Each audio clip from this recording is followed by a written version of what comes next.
Hello, everyone. We are back again with another panel. I love these wisdom panels. So, today's wisdom panel is about confidence and being unapologetically you. And I'm going to introduce you to everybody quickly, and then we are going to get into a conversation. If you've got comments, whether you're listening live or on the replay, put them in here. Tag us if you're on the replay, and we're going to come back and keep this conversation going. But one thing I want to just mention before we dive in is there's something about being unapologetically you that happens after you turn 50, and we're going to kind of get into that from all different angles today. So I am just going to kind of go around in the order that I see people. So first we have Ronda Berns, and she's a sales trainer and coach, a business strategist, and a sales and marketing consultant. Then we have Kamrin Huban, and she is an executive leadership personal development coach. She's a mental rebrand strategist for women over 50 and the host of the very popular 50 Not Dead podcast. Then we have Stephanie Dalfonzo, and she is an integrative hypnotist, anxiety expert, speaker, and author. And then we have Rita. Ernst is an organizational psychologist, positivity influencer, speaker, and author. And Debby, founder and chief inspiration officer of Highlander Press. And she's an author, an editor, and the host of the brand new podcast, Storyteller. And welcome to all of you. Thank you for coming and sharing your wisdom. And we are just going to dive right in with what changes after 50. Everything. My question is, what doesn't change after 50? Yes? 100%. True. I'll just say, what changes after 50? Freedom. Like true freedom. And I'm seeing some heads nod. So I'm probably not the only one that feels a lot freer after 50. And I'm past 60 now too. So it only gets better and better. Yeah, it does. It does. Yeah, I believe it was one of those things. It was the freedom to stop thinking about what everyone else wanted us to do and start doing what we wanted to do. What was our passion? What did we want to do when we were very young? But we just kept getting sidetracked by what we thought everyone else wanted us to do.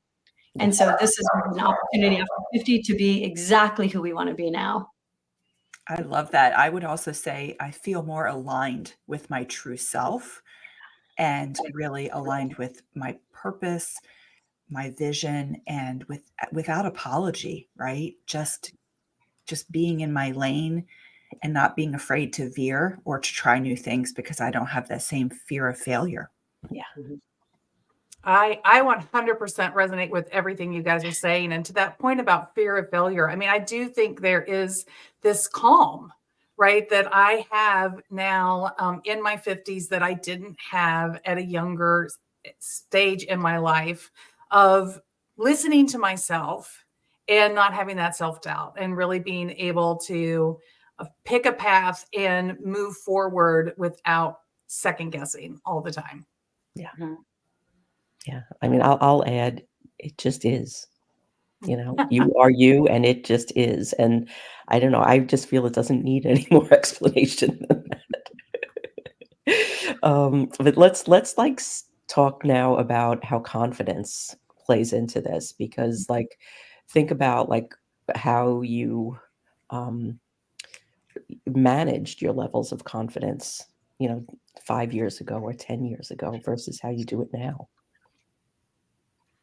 Well, I just want to start out and say, I think there's something interesting that I see about this stage in my life. And that is that I have a different respect and a wisdom for curiosity.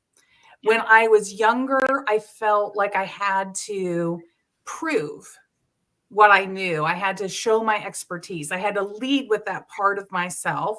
And some of that has to do with being our age and being the women that were kind of moving into higher roles inside of organizations and really kind of kicking through that ceiling. There was some of that was there. But I still think it's even true today. I think I could have chosen more curiosity back then. It could have had a different level of influence. But there is something about that Johari window. You don't know what you don't know. But after age 50, after those 5 decades, you know a lot of things now. You've learned a lot of things, and you are wise enough to know that you don't know everything. And you're wise enough to understand the nuances that you might be missing that are so important to somebody else. And that willingness to really go there and explore that with others and deepen connection because of that, I think is one of the most beautiful things about operating from curiosity and confidence at this stage in my life. I love that. I think that there are kind of two sides at mid-age. There is the side that we were just talking about in terms of like this freedom and being aware of what we don't know and being okay with that. And I think, in my role as host of a podcast, when I'm interviewing women, I think the other thing that can happen that can be hard on women's confidence at this time is societally, it's like, what are people saying about women our age? What are people saying about, women in their 50s and 60s and beyond? And that can be really difficult for people to butt up against and to break through. And I think that a lot of, that it can be a big struggle. And if I could give any advice at all, it is to really just look back within and to look into your own wisdom and know that that is where confidence is truly going to come from ultimately, even when society is, potentially saying you're done. And we're all here because we totally don't agree with that. We do not agree that we're all done at 50, that really it's just getting started. So I just wanted to kind of look at, there's two sides. It can be a great sense of freedom and confidence, and it can also be from an external force or just what you've been conditioned to believe of what it means to be a woman at over 50. Yeah. I think it comes to based upon that whole dichotomy, right? We've got the body changes coming. We've got, our skin is getting different. Our things are not in the same position that they used to be in. And instead of honoring that, we sort of, again, look at the lens of being less than. And I think that for me, the truth of it is when I let my hair grow in its natural color, I felt more myself than ever before. Like, it's like, that is bad. Fill in the last part of that. And I totally claimed that. And I also feel that it came from this sense of worthiness. I didn't hustle to try to get external validation for my worth.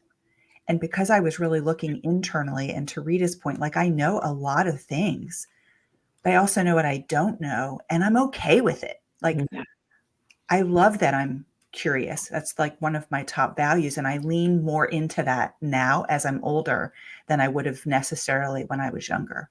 Yeah. I get excited about being curious. Like, that makes me feel like this, like it's a treasure hunt. Like, what's there? What's waiting? What am I going to learn? There's a new thing. And what gets me very excited about this community is we have women all the way up to the age of 85 that get excited about being curious.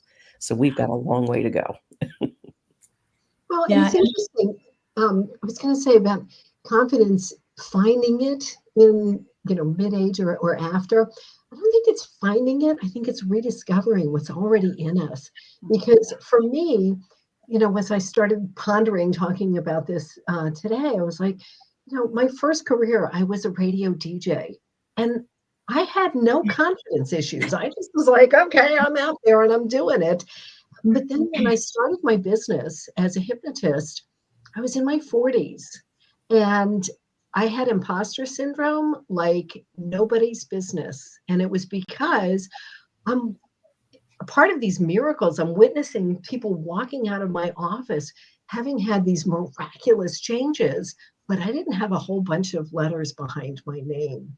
So I was really doubting, like, oh, okay, well, that wasn't me. And so interesting that, and when I was younger, I was fearless and had this incredible confidence. And then I'm in my 40s and that started eroding. And so it wasn't so much of discovering something outside of me. It was about, okay, what's already in here? And how do I shake off other people's judgments and opinions that had started clouding over that and caused me to have that lack of confidence. And now I'm with Helen Mirren, who, I don't know if she really said it, but I'm going to say she did because I love it. I have no ups left to give, right? It's okay, here I am. I'm a hypnotist. Watch out, she's going to make you bark like a dog, cluck like a chicken, or help me change my life. It's up to you. And there's no friction there anymore. Mm-hmm. That's the freedom for me. Yeah. Yeah, I found that, in my younger years, I was willing to fail. And I think that's what was happening. To build confidence, to me, it's about taking those chances. I moved around the country quite a bit. I worked in the hospitality hotel industry. So I was being transferred to new cities all the time. And people said, how can you be doing that? So they might think of that as confidence. It was more courage. And I kept saying, well, the worst thing that can happen is I come back to do what I'm doing. Mm-hmm. And, kind of building on that, I still made a lot of mistakes. But what I realized, the more I started putting myself out there, even though I was scared, and having more courage, like courage in the, is knowing that you have fear there, but doing it anyway. Mm-hmm. And the more times I overcame that fear, the more times I knew that even if I failed, I could brush myself off and get myself back up and succeed again. It doesn't matter what happened in my life. I could always pick myself back up. So sometimes it was those failures that created the most amount of confidence for me, because I knew nothing was going to be able to keep me down at this point. And then I was confident to go back out and try something new. Because again, what's the worst thing that could happen?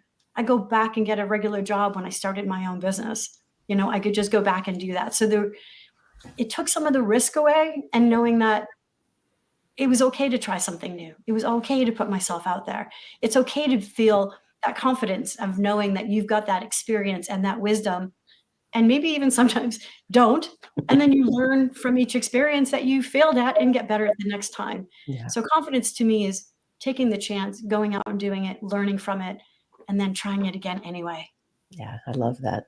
All right. I just want to share one of the earliest stories in confidence I received from a mentor of mine who was in her 50s, and we were in corporate organization together and going through this huge restructuring. And so all of a sudden you're not in this job and in this team anymore, and you're reassigned, new job, new team, new everything. And I was fairly new to the corporate headquarters. I come up out of the plants, and I was in manufacturing at the time. And so I really wasn't that secure in being in corporate. I just barely got my feet on the ground, and then everything went topsy-turvy. But I still remember my friend Jennifer at the time.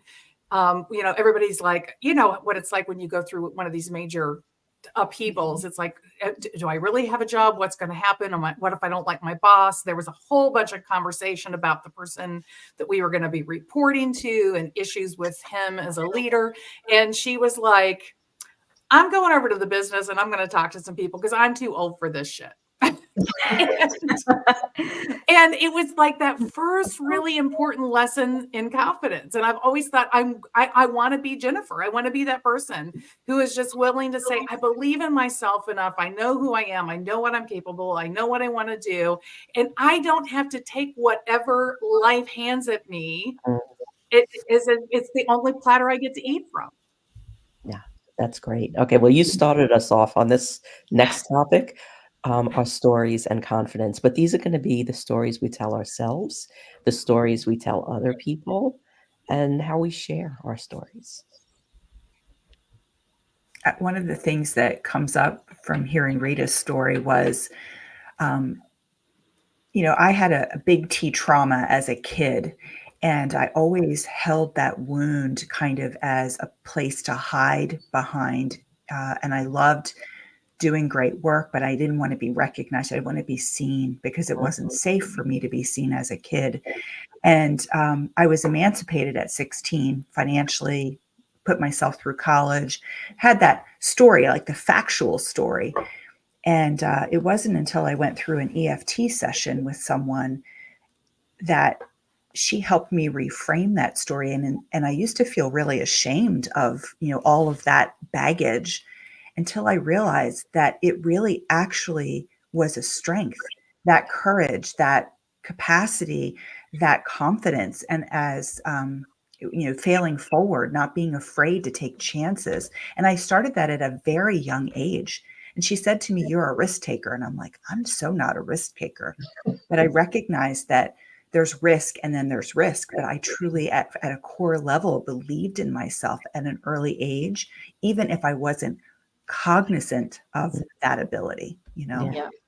Can I just add to that? Because Debbie and I both have extreme childhood stories. Yesterday, Kamrin and I were talking because we did her interview yesterday, and one of the things that came up during that I've felt it and I've thought it, but I never actually said it before, is that my survival mode that was so deeply ingrained in every part of me, after doing healing work, that survival mode turned into confidence, because I realized that I was able to survive all of these things, and I couldn't do that without confidence. So I let go of that story of survival, and it turned into confidence. And Debbie, I bet yours did the same thing. I would go one step further. You didn't just Okay. survive them, you thrived through them and you grew through them. And like it made you who you are. And when we truly stand in the strength of who we are, that's powerful and very attractive. I was very afraid of it for a long time. Yeah, I understand. I hid all that stuff. Nobody knew. Yeah, you didn't realize how much inner strength you actually had until you were actually able to start to see it and embrace it and then start to live it. But it was always there because you were a survivor. Yeah. But it was busy. Yes. Yeah, we were hustling, right? We hustled for our work back when we were younger. For everything. Yeah. And the fraud factor? Everything was But I think it's important to acknowledge that everybody has that inner critic voice in their head that is constantly telling them what's wrong with them, what they're lacking, what they're not doing right. And all of those things do eat at confidence, as part of, I think Glennon Doyle says it best. She's like, but what about when the phone call is coming from inside the house? Like we all have the phone call going on inside. Oh my God. That is really good. There was an interesting post. Oh, sorry. Go ahead. I was going to say there was an interesting post yesterday on social media, which was a professor giving a lecture, and his example had 6 things written down, and there was a misspelling in the first one, and he pointed out to his students that they all pointed out the mistake, but they didn't point out the 5 things that he'd gotten right. And I think we all tend to do that. We tend to focus on the things that are our weak points, or we did. I don't know that I do that now that I'm over 50. I used to want to make those things stronger as opposed to focusing on the things that I'm naturally strong in and strengthening those.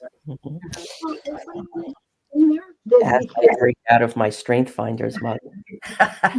The Strength Finder was something that just came across my mind. I love strengths-based learning as a, and teaching, rather than teaching from a place of you've done something wrong or you're not getting this and you need to just work harder, or smarter, not harder, which I also hate, because usually when people say that, they don't give you the tools to actually do smarter. You would have done it if you knew what that meant. And I think that it's also, the voices that we hear, and I don't mean like like extra voices, but I mean like the voices, the things that the stories that we tell ourselves and that we hear inside us. A lot of the work that I do with my clients is a direct result of my own having to confront that. I didn't realize that there was an option to not have this record going in my head all the damn time of like, oh my God, you screwed that up, or oh my, you should have said that, or how could you have done that, or or that person is, why is that person such an idiot, or why are they so mean, or what is wrong? Like it was just something. There was always something. And once I learned that you don't have to live with that and then become and recognize it, and be able to be like, oh, I can set that aside. That in itself was incredibly freeing. And I work with people all the time now. Like, okay, well, when you hear something like, you're not good enough, or you screwed that up, is there somebody's voice associated with that? Did somebody tell you that once? And, can we look at that incident by itself and set it aside and decide how we want to be in relationship to it now moving forward? And if you can't place it, or even if you can place a name of just being like, that's not serving you anymore. So let's just think of, let's either just pause and refocus, or think of something else. And I had a list in my notebook when I was first becoming aware of this, of other things to think about, because I really didn't know how to do it. I was in such a habit of rumination. And that skill, because for me, it was really a learned skill of stopping that and then moving to something else. And I had my list of like, whose birthdays are coming up?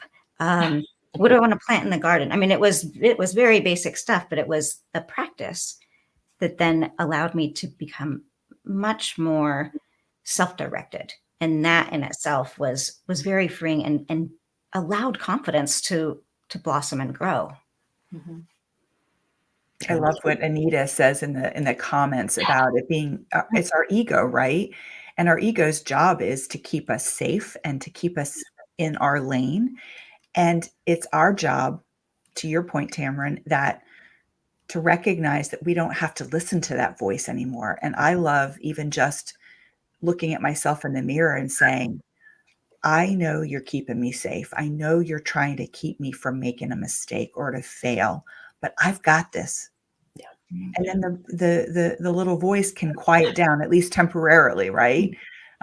Sometimes I picture him as a little gremlin on my shoulder, put him up and put him in a gerbil ball, and then away. Roll off. Oh, I love that.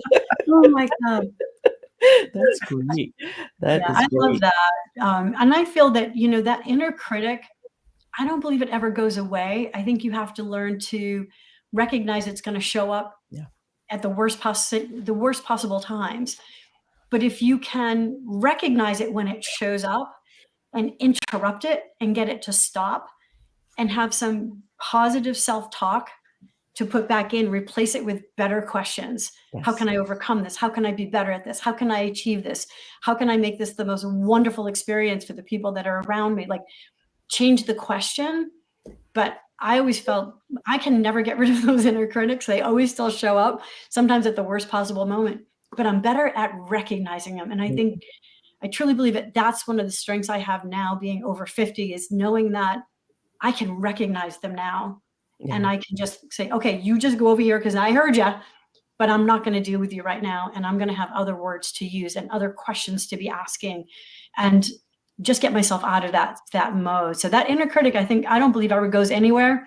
You just have to control it a little bit more. And I like the one, I like kicking it off the shoulder. Now you've got the evidence that you can actually get past this. You can do something else. So then you can start to advocate for yourself with your own inner voice, and and win that argument. Well, I think you also have the lived experience to question that a little bit. Part of the psychology of what is happening in this is that once your ego sort of sets this conversation in motion, like one of the ones I bump up against all the time is although people think I'm a really strong extrovert, when you drop me into a room with a lot of people that I do not know, what comes forward is my introvert. And the story I can tell myself is, I don't know anybody. I don't know if I'm welcome here. So now I start looking not for evidence that I'm welcome, but evidence that I'm unwelcomed, because that's the thought that I carried into the room with me. And it's just that subtle difference, like just noticing that story and saying, well, I'm not going to choose to have the story of I may not be welcomed here. I'm going to have the story of there are people waiting to welcome me here. And then I'm going to walk into the room. And I do think that there again, it takes some time on the earth. You got to walk a few decades on the earth sometimes to really be in that place where you can mentally make those adjustments real time, recognize and do that. Yeah, I agree. Look, let's take this conversation to a different angle now. We all work with people, helping them with their stories, whether the stories they tell themselves or their marketing or how they communicate in a team environment. So let's talk a little bit about that experience of leading somebody through this. Because we all do that to some capacity. But what I really love is we all do this in a very different way. So I think it'd be an interesting conversation.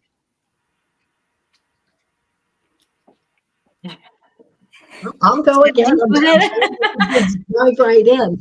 I was working with a 21-year-old this morning, and that really excites me because think about it just for a moment. If you could go back and help your 21-year-old just shift a little bit. It's not doing a complete 180, but if I could go back and help my 21-year-old to just tweak it a little bit and to be able to carry the confidence, to hold the confidence that I had, because I really believe that we all have it when we come into this world.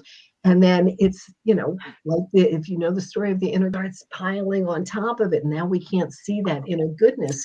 So when I see this spark in the 21-year-old, where it's like, ooh, there's that spark, and to help her kind of fan the flames, to rekindle that, it totally changes the trajectory. But again, it's not in that 180, because a lot of times if we do a 180, it's not sustainable. So the opportunity to have her at 21 get some of this stuff that I didn't get until I was several decades later, like that's what really lights me up and excites me. And it doesn't mean that I don't get excited if I have somebody. I'm 64, though the oldest person I've worked with so far, and I always leave room for who knows who's going to show up, was an 82-year-old woman.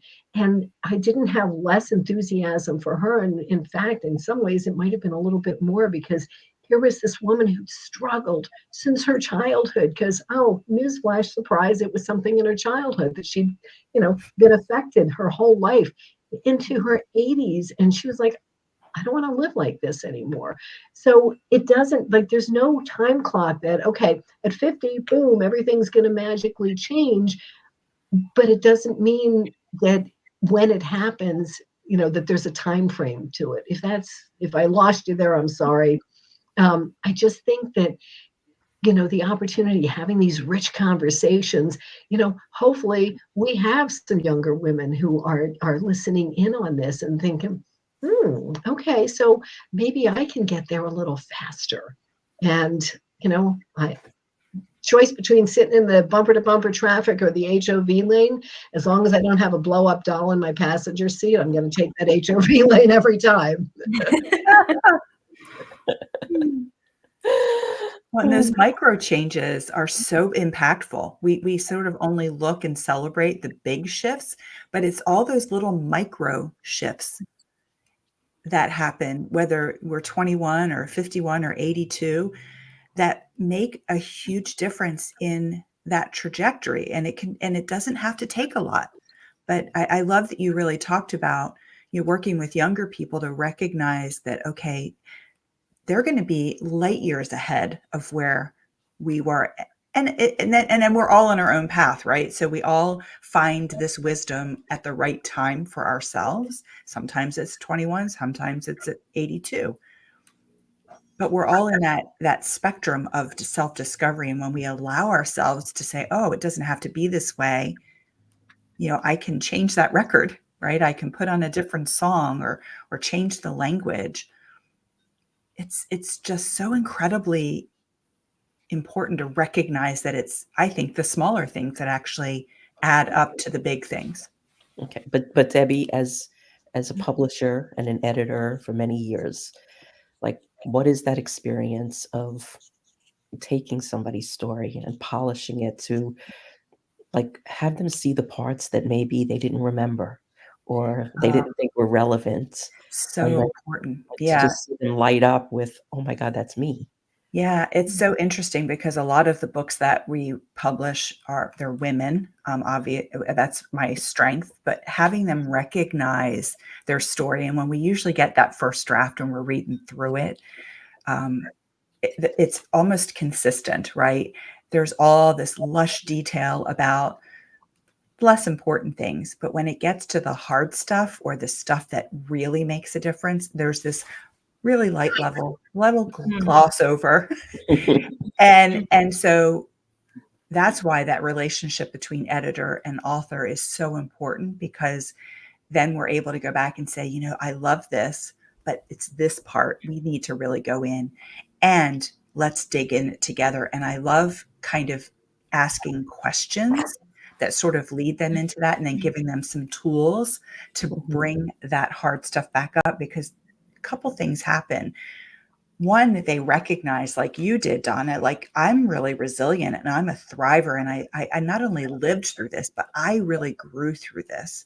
And so recognizing that, it's a very healing process. But as they heal, they then are sharing information with their readers in a different way.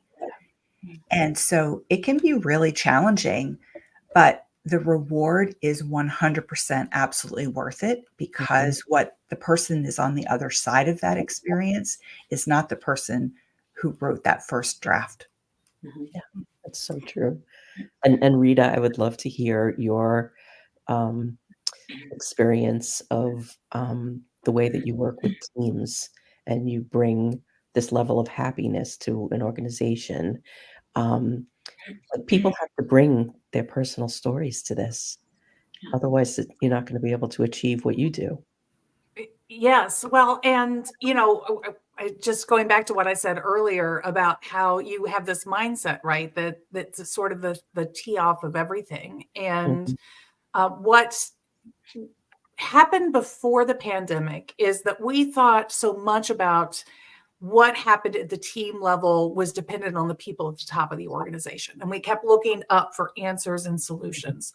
And then the pandemic came, and I had clients that were like, I don't know what happened. Like, people are just like arguing all the time. They're fighting in front of customers. People just, our team, we don't even like each other anymore. Like, help, what do I do? And that was not about leadership at the top of the organization. That was about the person-to-person experiences and the stories that each of us brought into the building with us each day about how our day was going to go, about how we felt about other people, about how we felt about ourselves. And so where my work with storytelling has really shifted because of that learning opportunity that the pandemic gave me is helping people really uncover that and where they're stuck in negative stories specifically, because we do. It's like a groove. It's like listening to the record that just gets stuck. People get stuck in this negative groove. It's biological for us to get stuck in that negative groove. But we also know that we are not conscripted to our biology, that we have the ability to shift our mindset and shift our attention. And so we can cultivate practices that knock us out of that groove of being stuck in negativity. And when we start to teach our brains to look for the more positive things, then we see more positive things. So we can actually direct and teach our brains in that way. And in that, we find our path to happiness. It's not pretending. It's not conscripting happiness in some way inside of an org. Leaders cannot make their people happy. They can make them dissatisfied. They can do things that steal away, but happiness really does have to come from within each individual. And it can be a journey that is accelerated. That HOV lane, I love that. Like you can stay stuck in traffic, or you can get with your buddies and you can get in the HOV lane together and you can accelerate your path. And that's what I teach teams to do. I teach them how to come together in the HOV lane and really move that needle faster together. And Rhonda, how does that play into your work with sales?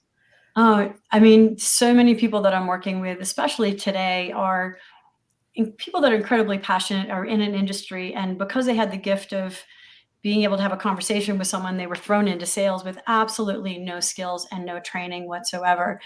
And now they're scrambling. They don't have the skills to start to have those conversations. And for me, I spent a lot of time trying to get them to think about, why they're in this industry, why they're doing what they're doing, and what are the benefits that they're bringing. So often they feel like they have to sell something.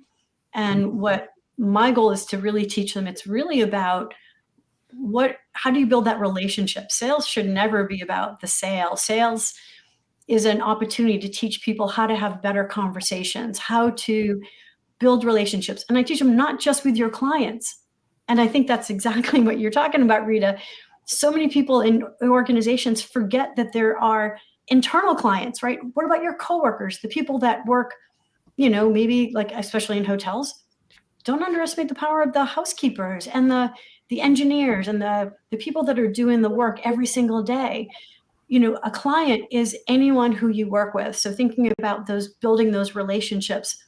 And then I do give them the skills and the step-by-step process on how to build rapport, how to have that conversation, how to make a connection with another human being, find out where they're going and what they're doing. And your job in sales is not to convince somebody to buy something that they don't need or don't want. It's to understand what they need and what they're trying to accomplish. And can you help them with what you're providing? And I've watched these younger, both men and women. I work with both in the hotel industries, and I'm also a core counselor for the Center for Women in Enterprise. So I'm working with a lot of young women that are brand new entrepreneurs. But just watching them come to light, going, oh, I'm solving a problem. I'm offering benefits. I'm providing, I'm giving versus taking. And watching those light bulbs going off and their confidence starting to build, like, I can go talk to a group in a networking group because I'm going to go find out who needs help. And I'm either going to connect them to somebody who can help them, or I'm going to help them with one of the services I have. And it's just watching their whole perspective change on, it really is about relationships and learning how to have a conversation. And when you do that, your confidence starts to go up because it's like, there's no pressure, right? I mean, go out and talk to people. And imagine if they had a session with Stephanie and then some sales training from you. Conversation about this. We're ready. We're ready. If I can add in what I heard, what really stood out for me and what you just shared is helping develop that relationship within, so that then you can start the better relationships or healthier relationships with others. Because I just was listening to you and I was like, oh, it's really that external internal thing where the sales, the pushing, right? It's all, external. Well, isn't that what I was doing when I wore all these masks through my whole life? Like, oh, I have all these masks. And then finally I get to a point where I'm like, I don't have to wear masks anymore. And the pandemic came and all of a sudden we were all wearing masks that we could see, right? So it's about that, finding that relationship within, and then with that relationship, then we can build the confidence. Because until we have an intimate relationship with ourselves, and I'm not talking a deep intimacy, but just that beginning hint of an intimate relationship with ourselves, that changes everything in how we relate to everyone else. Yeah, so true. Yeah, knowing your why and the value that you bring. It's that value, right? It's knowing why you're doing what you're doing and the value that you're bringing to humanity, to other people, to being able to make someone else's life better by sharing your experiences and your, I just feel so blessed with everything that I have learned over the years. And now I'm just like, okay, the gates are open. I want to share it with as many people that are willing to listen now. Because I know it changed my life, and I know it can change other people's lives too. Yeah.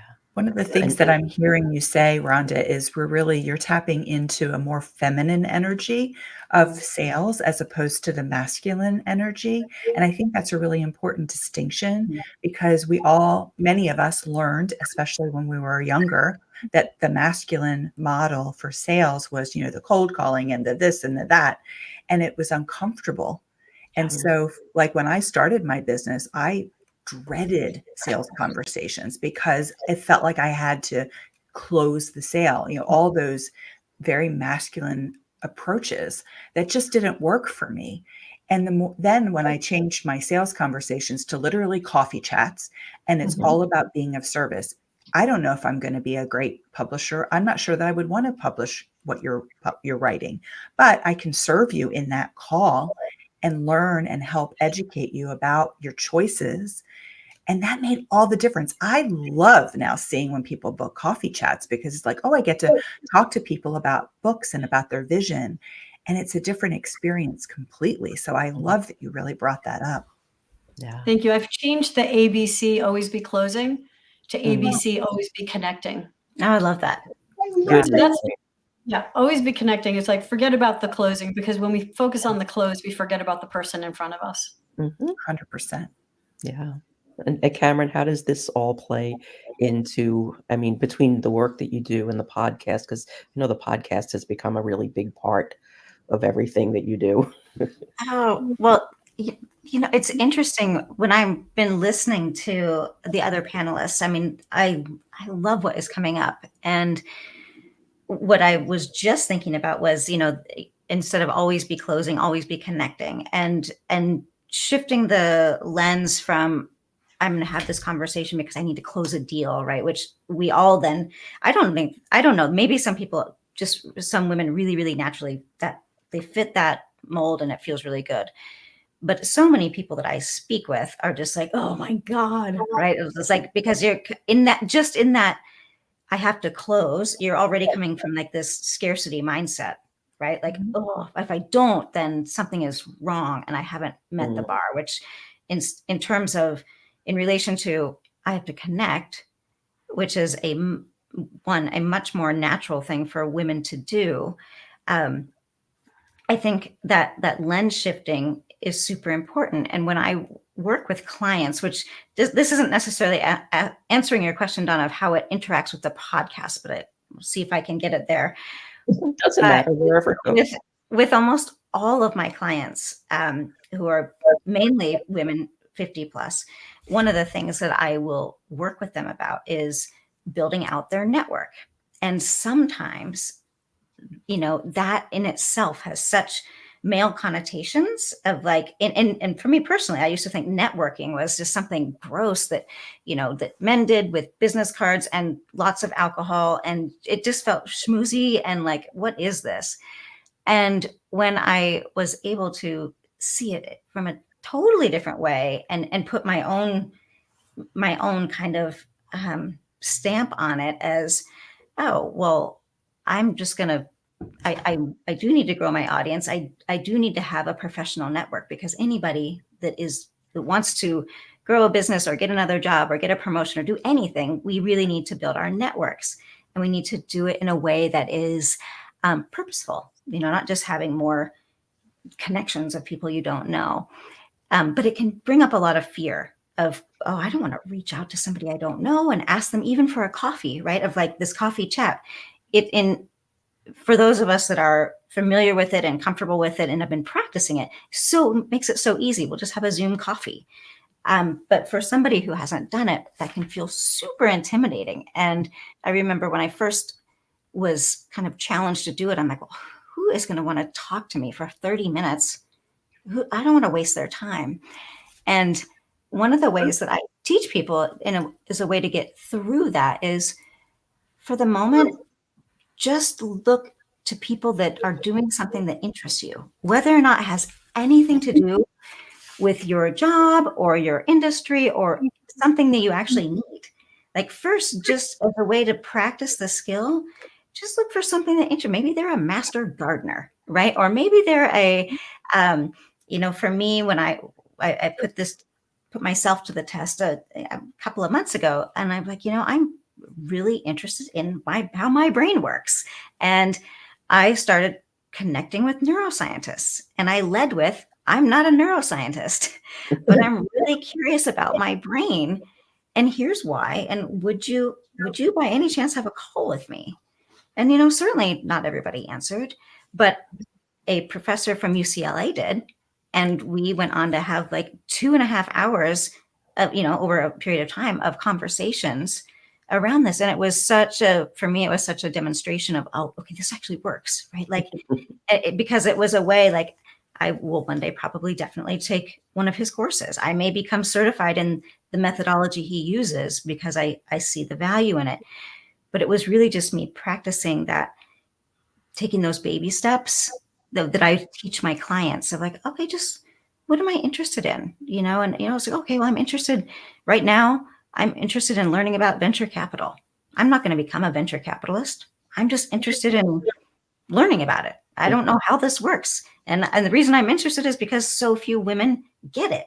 Yeah. They not get it, like understand it, but get actual funding through it. Mm-hmm. And I want to understand more. And so it's like, okay, so my next calls will be to people that are versed in venture capitalism, not because I need it, but just because, oh, well, this will be interesting. They're doing something I'm interested in. And it's a way for me to learn, grow my network. Maybe I can serve them. Maybe they are struggling with something that I do really well. It's actually one of the first things to do in a conversation is if you can do a little research ahead of time before you meet someone, find those shared values, find those things that you have in common, and it not having to do with business. That's the big misconception. We walk in and that first 10 to 15 minutes should be about being human first. Like, how do you find, I love that. I love your examples on that. Find that commonality, find those things of interest that you can start a conversation. Number one, if you're not comfortable doing networking, it takes all the pressure off of you, right? And then you're asking someone to share their expertise. I don't know anyone who won't stop talking when you ask them a question about their expertise. So you're spot on in the networking. Find things that you have in common with other people. It's a great conversation starter. And again, it helps you connect with them as a person first. You have to build that know, like, and trust before you can move forward. And that's with this goes for not just networking, but if you're at a meeting new people for the first time in any situation. I do it in the grocery store. I drive my husband nuts. I do it. He's like, I don't know how you do it, but you start conversations with everybody everywhere we go, and we can never get out the door.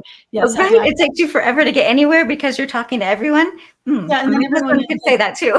Yeah, I think I work there because I'm talking to everyone in the place. But it's a conversation starter. Find something on someone that you want to start a conversation about and be interested and curious. I think that was what came up with the that's the word that keeps coming up in this part of the conversation. It's like, okay, we're picking up the stitch that we talked about at the beginning of curiosity. And when we come from that curious standpoint, it changes everything. When we go into, I know it. I know all the answers. I don't need to learn anything new. Then it just shuts everything down. But when we're curious and open, we can discover so much more, not just about ourselves, but about life in general. And it's, again, that curiosity. Yeah. And I would go so far as to say that being curious and remaining curious makes age irrelevant. Mm-hmm. Yes.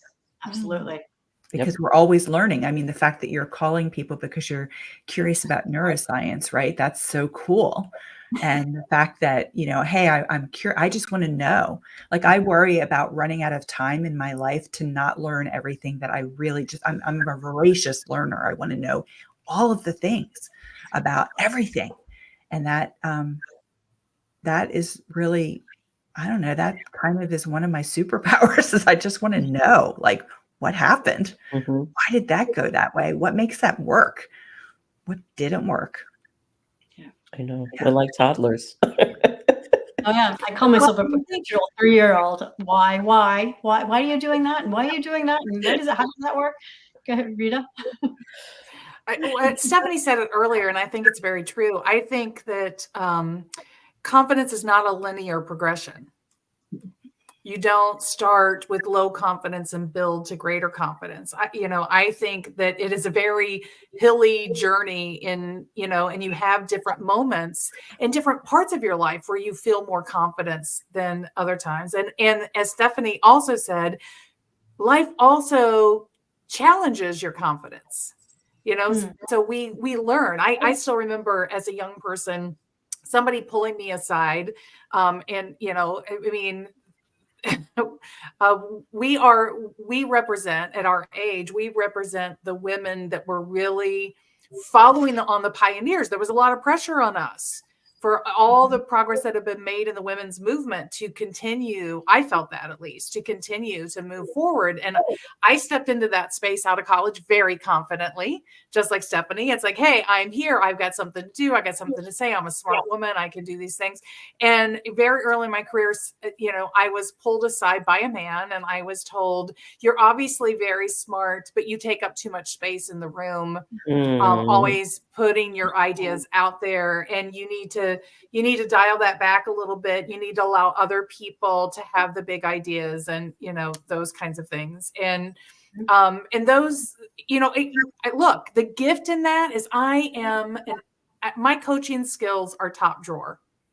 It's one of my greatest strengths. And that was the gift of that advice, learning to recognize that, it wasn't always about telling other people that, I needed to help other people walk the journey I might jump from A to B, but I can't just drag them with me to B. They need to take their own journey to B. My job is to help them get it. Maybe an excellent coach. So, it's not that it's all bad, that was the message, but at the same time, it does. At the time, it took my confidence from here to here. And then I had to learn a new skill set that brought me back up to here again. And I think it is that bringing it all together. It is that learning journey that we go on together, and with others and within ourselves. And it's not, it's an ebb and flow. It's the tides. It's the hills, however you want to look at it. That's true. I want to give every single woman on this panel, myself included, and every single woman listening, a great big fat permission slip to take up as much space as you freaking want to take in this world, whenever you want to take it. Because great. How many of us have had? I've heard. I remember getting my reviews, and I was in sales, and I was competing. Or actually, I was working with other male counterparts that were doing the exact same job. And I remember one of my bosses brought me in and sat down and said, you're too aggressive. And I'm like, aggressive? I'm like, I'm out doing sales. He says, well, you're not spending enough time with the other women in the office. Oh God. You're not spending time building those relationships with the other women. Well, for me, I didn't have children, and they all had children, which is all bless them. I had nothing to have a conversation with them. So I did spend more time with my male counterparts because we were booking business and figuring out how to do things. But it was interesting. We were doing the same job and selling the same way. We were taught the same way. We had the same vision and how we were out talking to people. He got kudos for doing the job. He was doing it the way he was doing it. But I was starting to get labeled because I was one of the top performers. I was bringing a ton of business. So I must have been doing something that was not feminine. I think you mentioned that, Debbie, about being feminine. I was doing it a different way, and they just did not care for it at all. And we were definitely pushed down for that. And a lot of us were labeled, again, more if we've used our voice, just like you said, Rita, we were being too aggressive. You need to go be quiet and go sit down. The boys are talking right now. Would they be saying that to one of the boys? No, that's, that. Yeah, the boys would get promoted. Definitely like a thorn in my side is they would not have said that to it. Right. And so look at the internal perspective that person who is saying you're too whatever, fill in the blank.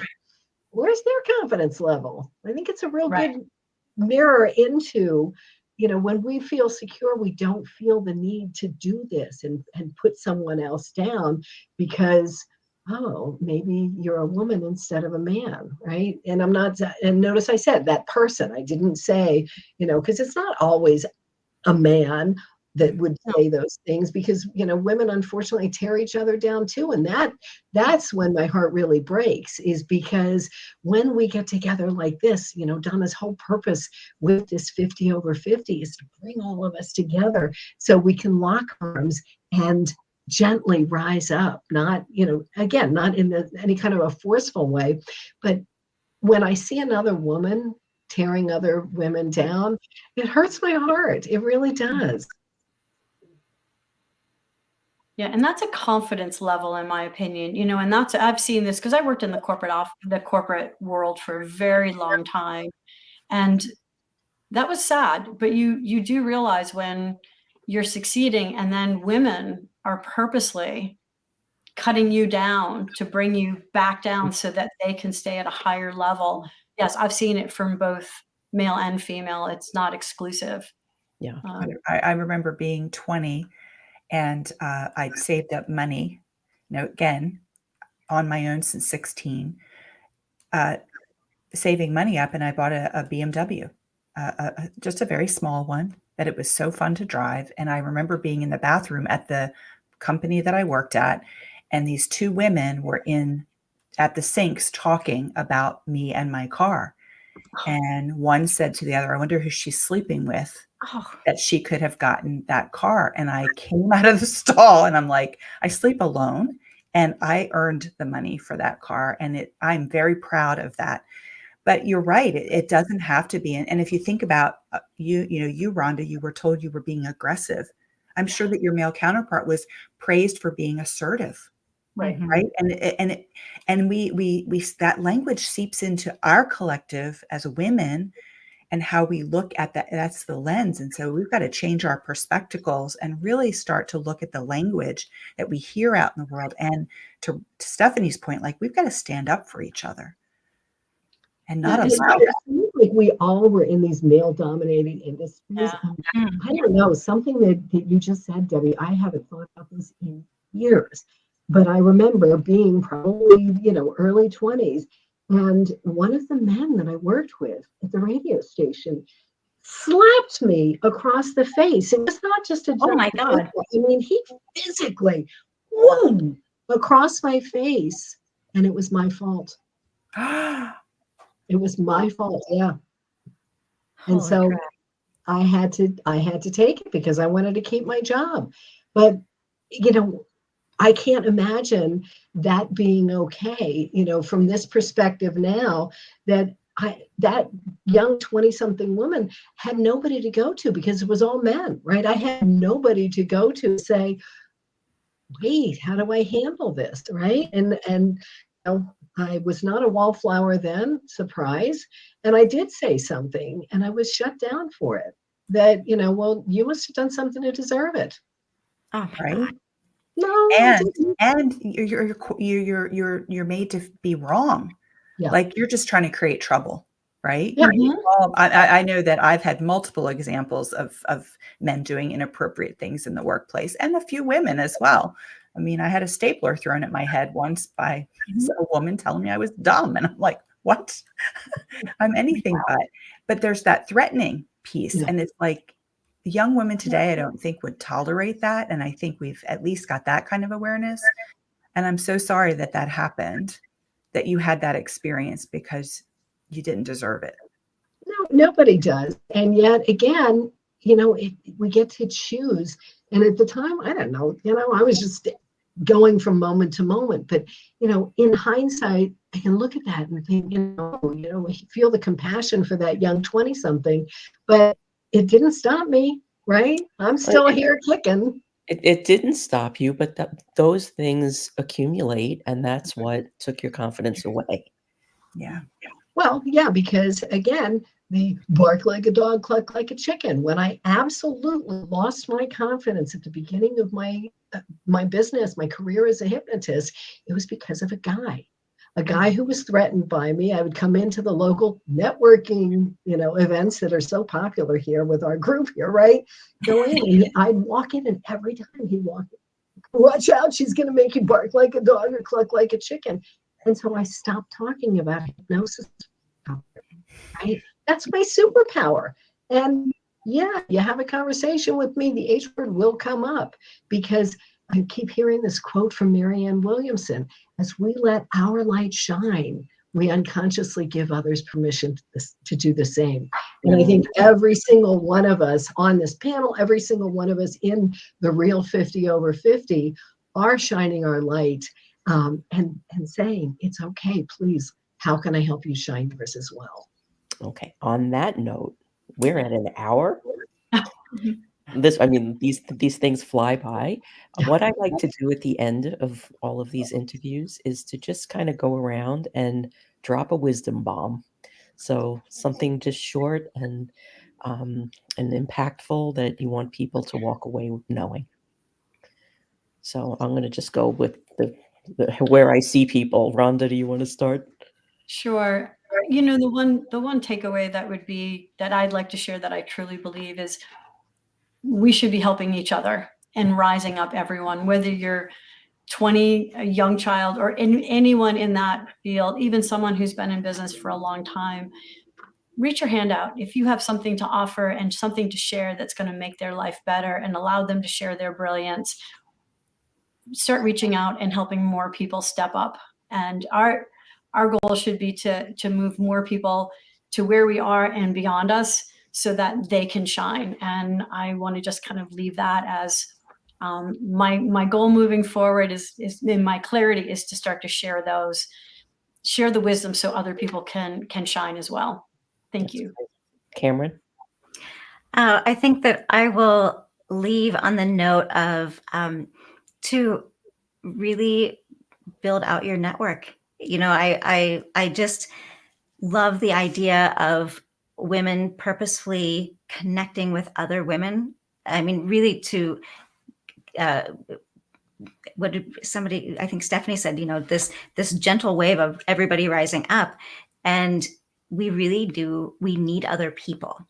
And I often tell people, if you take nothing else away from our conversation, it will always help you to meaningfully connect with people, and to do it in a way that is interesting and fun, and supportive.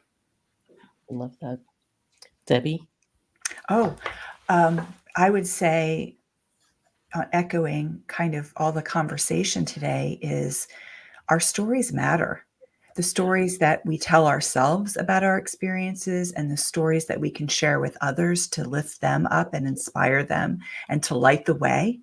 And so lean into those stories, because they're what makes you you, and don't be afraid to be you, because the world needs us to be ourselves. Yeah, so true. Rita? I'm with you on the story thing. And what I would say to every listener is, you are in control of the master volume. You get to decide how loudly you let a story play in your head. And you're not going to eliminate some of those stories, but you don't have to listen to them all the time. You can control the volume. You can change up the story. You can reposition it. You can tune it out. All of those choices are yours to make. And you actually have that mental superpower inside of you to do that.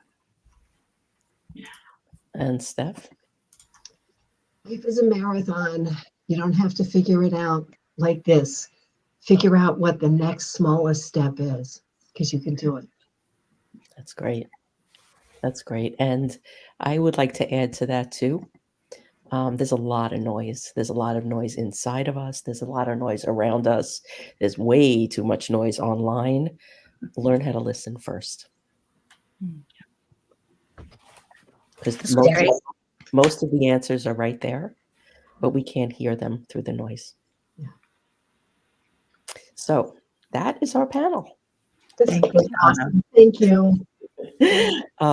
If you are listening on the replay, if you have comments, questions, anything, just tag us. We'll come back. We'll keep an eye out for them. We want to keep this conversation going, because there is that gentle balance of, growing your confidence or shrinking your confidence.